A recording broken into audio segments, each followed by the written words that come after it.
साथियों नमस्कार, स्वागत आप सबों का। सातवें चरण के शिक्षकों की बहाली शिक्षा विभाग से जुड़ी तमाम खबरों को लेकर के हम लोग इस वीडियो में चर्चा करेंगे और मुद्दे हमारे पास 3 होंगे। सबसे पहला मुद्दा जो होगा हमारा नियमावली का होगा। कल की जो परिस्थितियां बनी हैं उसके बाद अभ्यर्थियों की जो स्थिति है उस पर चर्चा होगी। दूसरा, नियोजित शिक्षकों को यूटीआई के माध्यम से जो परिस्थितियां आगे देखने को मिलेंगी उसके बारे में। और तीसरा, शिक्षा विभाग का बड़ा आदेश। लगातार अभ्यर्थी आंदोलनरत भी थे और उस संबंध में कार्यालय जो आदेश पारित किया गया है उस शिक्षा विभाग के उस आदेश से भी हम आपको रूबरू कराएंगे। तो बिना वक्त गंवाए आपसे यह रिक्वेस्ट करते हुए कि इस वीडियो को अंत तक देखें, दोस्तों के साथ शेयर और चैनल को सब्सक्राइब करना बिल्कुल ना भूलें। शुरुआत हम अगर करें दोस्तों नियमावली से, तो कल का दिन बेहद अहम था।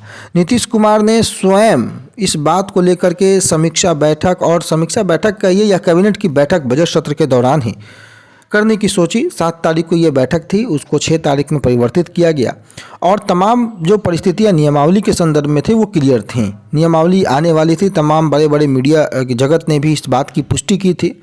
स्वयं आरजेडी, हालांकि अब नेताओं की बात तो छोड़ दीजिए, नेताओं की बात लगातार झूठी निकली है। माननीय शिक्षा मंत्री की बात जब झूठी निकल चुकी है तो बाकी नेताओं की क्या ही जिक्र करना। लेकिन नियमावली पर पूरी तरीके से काम हो चुका है। वित्त विभाग की जो नामंजूरी की जो बातें हुई थी पिछली बार, वह मंजूरी भी मिल चुकी है। जनरल एडमिनिस्ट्रेशन डिपार्टमेंट से भी मंजूरी मिल चुकी है। तमाम पंचायती राज विभाग सहित तमाम विभागों से मंजूरी मिल चुकी है। नियमावली बनकर तैयार थी, आई क्यों नहीं, सबसे बड़ा सवाल है। तो मैंने आपको बताया, संयोग कहिए या प्रयोग कहिए, चंपारण यात्रा को आखिर किसके इशारों पर इस यात्रा को किया जा रहा है। मैं डे 1 से कहा हूँ कि भाई कोई भी लोग कभी भी बहाली को फंसाने का काम ना करें। आप माननीय मुख्यमंत्री को जानते हैं कि माननीय मुख्यमंत्री का व्यक्तित्व क्या रहा है। माननीय मुख्यमंत्री किस तरीके से कार्य करते हैं और किस तरीके से कार्य करना पसंद करते हैं। लगातार सरकार पर कटाक्ष करना, लगातार सरकार को घेरना, ये बहुत ज़रूरी है, लेकिन परिस्थिति को समझना उससे ज़्यादा ज़रूरी है। बगैर समझे जाने बूझे आपके माध्यम से किए जाने वाला कोई यात्रा हो या आंदोलन हो या बहाली की दिशा को फंसाने का काम करेगा। जिस दिन से ये यात्रा शुरू हुई थी मैं उस दिन से इस बात को बोल रहा हूँ, लेकिन कुछ लोगों को तो केवल और केवल चंदा चोरी और इस यात्रा के नाम पर अपनी पब्लिसिटी चाहिए। तो लीजिए पब्लिसिटी। आखिर नियमावली क्यों नहीं आई? उस यात्रा के पीछे का बड़ा जो षड्यंत्र है वह भी खुलेगा आपके सामने, बहुत जल्द खुलेगा। और उसी दिन, जिस दिन कैबिनेट की बैठक है, उसी दिन सीबीआई का रेड होता है। क्यों होता है? और उसके कारण जो भी फैसले जो कैबिनेट में लिए जाने वाले थे उन फैसलों में मात्र 14 या 16 जो एजेंडे थे उस पर मुहर लगाई गई और नियमावली फिर से रुक गया। तमाम लोग परेशान हैं, शिक्षक अभ्यर्थी हलकान है, परेशान है, निराश है कि सरकार जो बोलती है झूठ बोलती है। बिल्कुल सरकार की बात पर आप यकीन मत कीजिए, मेरी बात पर भी यकीन मत कीजिए। अब तो ऐसा प्रतीत हो रहा है नियमावली कि भाई ये कौन सा नियमावली, इतने में तो 2 बार संविधान बन चुका होता। फिर भी अभी भी मैं आपसे इस बात की दरख्वास्त करूंगा कि भाई एकजुट रहिए। उल जुलूल की यात्राओं पर, उल जुलूल की आंदोलन पर बिल्कुल ध्यान मत दीजिए, अन्यथा इसी प्रकार के दिन आपको देखने पड़ सकते हैं। दूसरे मुद्दे की ओर अगर हम लोग चलें तो शिक्षा विभाग की ओर से लगातार अभ्यर्थी एनआईओएस डीएलएड के मसले को लेकर के आंदोलनरत थे और कल बेगूसराय कार्यालय जिला शिक्षा पदाधिकारी की ओर से ये आदेश जारी कर दिया गया। और इस आदेश में एक तरीके से जीत कहिए उन आंदोलनरत शिक्षकों की, जो कि उनके द्वारा 1/3/2023 के जो निर्गत पत्र के आलोक में वैसे शिक्षक जिनका सत्र 2017-19 है, एनआईओएस के माध्यम से डीएलएड प्रशिक्षित हुए हैं, उनके बकाये वेतन के भुगतान को लेकर भ्रम की स्थिति उत्पन्न होने के फलस्वरूप जिला शिक्षा पदाधिकारी बेगूसराय के द्वारा समीक्षा की गई और समीक्षा के बाद कार्यालय ज्ञापक 923/5/3/2023 के द्वारा भुगतान करने की अनुमति दी गई है। उक्त दिए गए आदेश पे तत्काल भुगतान की अनुमति इस शर्त के साथ दी जाती है कि भविष्य में यदि निदेशालय स्तर से एनआईओएस के संदर्भ में प्रतिकूल आदेश अगर प्राप्त हुआ तो वैसी स्थिति में संबंधित शिक्षकों के वेतन आदि मद में उक्त राशि का समायोजन कर लिया जाएगा। हालांकि तत्काल प्रभाव से राहत मिल चुकी है, वेतन की भुगतान की जो आदेश है उसकी अनुमति दे दी गई है, लेकिन अंतोगत्वा निर्णय निदेशालय के ऊपर छोड़ा गया है और उसके अनुकूल और प्रतिकूल जो आदेश आएंगे उसका प्रभाव इन शिक्षक और लोगों पर जो है वो पड़ेगा।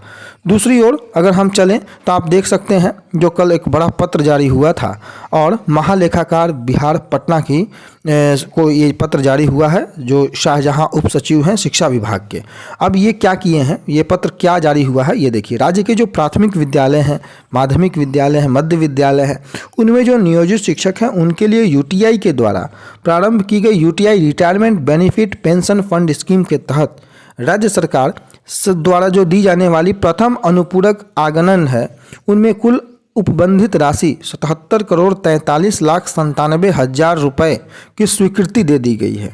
बिहार राज्य में प्रारंभिक एवं माध्यमिक विद्यालयों में 1 जुलाई 2006 से जो शिक्षक नियोजन हेतु नई नियमावली जो लागू है, समय समय पर संशोधित भी है, इसमें जो पंचायती राज संस्थाओं के द्वारा शिक्षकों का नियोजन किया जाता है। नियोजित शिक्षकों की जो सेवा शर्त है उनके अंतर्गत उनकी सेवानिवृत्ति लाभ से संबंधित कोई स्कीम नहीं रहने के कारण राज्य सरकार के द्वारा नियोजित शिक्षकों के लिए सेवानिवृत्ति लाभ से संबंधित स्कीम के संबंध में सम्यक विचार करते हुए राज्य के जो प्रारंभिक एवं माध्यमिक उच्च माध्यमिक सहित विद्यालयों में जो नियोजित शिक्षक हैं उनके लिए UTI retirement benefit pension fund के नाम से संचालित स्कीम लागू करने का निर्णय लिया गया है और जो कि विभागीय संकल्प संख्या 570 दिनांक 24/8/12 के द्वारा लिया गया था। अब इसमें लाभ क्या क्या होगा, इसमें जो प्रत्येक शिक्षक के द्वारा न्यूनतम 200 रुपये प्रति माह और राज्य सरकार के द्वारा भी प्रति माह 200 रुपये का अंशदान 59 वर्ष की उम्र पूरी होने तक किए जाने का प्रावधान है। राज्य सरकार के द्वारा जो प्रति माह 200 रुपये दी जाने वाली राशि के संबंध में जिला को यह विकल्प था कि शिक्षा विभाग के जिला स्तर कार्यालय से सीधे यूटीआई को शिक्षक के नाम सहित राशि उपलब्ध करा दे अथवा शिक्षक के वेतन के रूप में संबंधित नियोजन इकाई को उपलब्ध करा दे, जिसके संबंध में जिला के पदाधिकारी द्वारा CFMS के माध्यम से अपेक्षित कार्रवाई की जाएगी। लेकिन विभाग के द्वारा जो संकल्प संख्या 2020 संख्या 11157 जो थी उसके तहत employees provident fund and miscellaneous provision act 1952 को दिनांक 1/9/2020 को प्रभाव से लागू करने का निर्णय लिया गया। तदुपरांत विभागीय जो अधिसूचना संख्या 740 दिनांक जो 1/9/20 के द्वारा ये निर्णय लिया गया था कि UTI retirement benefit pension fund scheme राज्य सरकार के द्वारा जो प्रति शिक्षक पुस्तकालय अध्यक्ष को प्रति माह 200 रुपये अंशदान दिनांक 31/8/20 तक ही दिया जाएगा। इस तिथि के उपरांत राज्य सरकार द्वारा अंशदान की राशि नहीं दी जाएगी और उस संदर्भ में अब पूरे डिटेल के साथ जो है ब्यौरा दे दिया गया है, जिसमें आप देख सकते हैं प्रारंभिक विद्यालय के शिक्षक, नगर निगम में नियोजित शिक्षक, नगर परिषद में नियोजित शिक्षक, प्रखंड में नियोजित शिक्षक या फिर आप अगर देखें तो जिला परिषद के संदर्भ में, पंचायतों के संदर्भ में, प्रखंडों के संदर्भ में, नगर पंचायतों के संदर्भ में तमाम शिक्षकों के लिए जो है यूटीआई पेंशन फंड के अंतर्गत रिटायरमेंट बेनिफिट हेतु राज्य सरकार के द्वारा जो भुगतान की प्रथम अनुपूरक आगणन है उसमें कुल औपबंधिक राशि की जो बंटवारा किया गया है लगभग 77 समथिंग जो भी करोड़ रुपए की राशि थी उसका वितरण कर दिया गया है तमाम शिक्षकों के रूप में। तो आप इसको भी पॉज करके पढ़ सकते हैं। जो नियोजित शिक्षक हैं उनके लिए ये थोड़ी राहत भरी जरूर खबर है। बहुत राहत है, थोड़ी क्यों राहत है, बहुत राहत है। तो कुल मिलाकर जो खबरें थी शिक्षा विभाग से संबंधित जो आदेश थे या फिर नियमावली से संबंधित जो गतिरोध है उस पर हम तमाम बिंदुओं पर हमने चर्चाएं की। आगे आने वाले समय में जो भी महत्वपूर्ण अपडेट्स होंगे उन सभी अपडेटों पर हम लोग चलेंगे। तब तक के लिए अपना बहुत ख्याल रखिएगा। धन्यवाद।